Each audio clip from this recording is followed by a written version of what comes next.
In my former video, Theophilus, I explained the life of Christ in 3 minutes. Now I'm going to tell you the rest of the story. After being crucified, Jesus comes back to life and hangs out with the apostles. He tells them that they will receive the Holy Spirit and be his witnesses. Jesus takes off.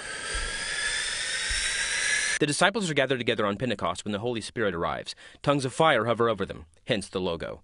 The disciples speak in tongues. Peter preaches the first sermon. 3,000 people get saved. God 1, Satan 0. The end of Acts chapter 2 is written, providing mission statements for churches in the 21st century. Peter heals a lame man and preaches another sermon. Another 2,000 people get saved. Peter and John are thrown in jail. They are released. Peter and John celebrate with the other believers and pray for continued boldness. God rocks the house, literally. Ananias and Sapphira lie about their offering to the church and are struck dead. Contributions skyrocket. The apostles preach again. They are thrown in jail again. An angel releases them. They preach some more. The apostles nominate 7 deacons to look after widows and orphans, including Stephen, a man full of faith in the Holy Spirit. Stephen is stoned. Present at the stoning is a young man named Saul. We'll come back to that later. Persecution breaks out, believers scatter, things look bad for the church. Or do they? Wherever the believers go, they preach the word, thus fulfilling the Great Commission.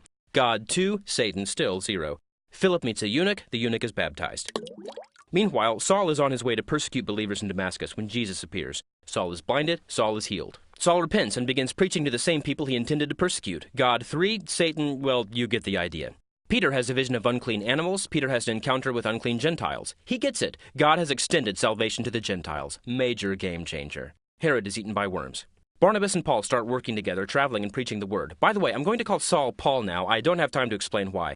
Still with me? In Lystra, crowds attempt to worship Paul and Barnabas as gods. They refuse to be worshipped and are stoned. The Lystrians are a tough crowd. Paul and Barnabas survive. Paul and Barnabas part ways. Paul and Silas team up. Timothy joins Paul and Silas. Paul circumcises Timothy. Paul receives a vision of a man from Macedonia asking for help. The party leaves for Macedonia. Spoiler alert, they are thrown in prison yet again. They sing. An earthquake loosens their shackles, but they stick around to lead the jailer to Christ. Yada yada yada, more preaching. In Troas, Paul preaches for so long that a man falls asleep and plummets out a window to his death. The man is resurrected. Paul preaches some more. The man wishes he was dead. Paul returns to Jerusalem, where he is promptly arrested again. He is visited by the Lord, who assures him that Paul will testify about him in Rome. Paul feels better. Paul is transferred to Caesarea, where his case is caught up in red tape for 2 years. Finally, Paul appeals to Caesar and is put on a fast ship to Rome. The shipwrecks. Paul is bitten by a snake. At last, Paul makes it to Rome. He is placed under house arrest and continues to preach the gospel while awaiting trial. And that is all we know of Paul's story. Somewhere in there, he finds the time to write a few letters. Today, they comprise much of the New Testament. The New Testament is also where you'll find the book of Acts. The end.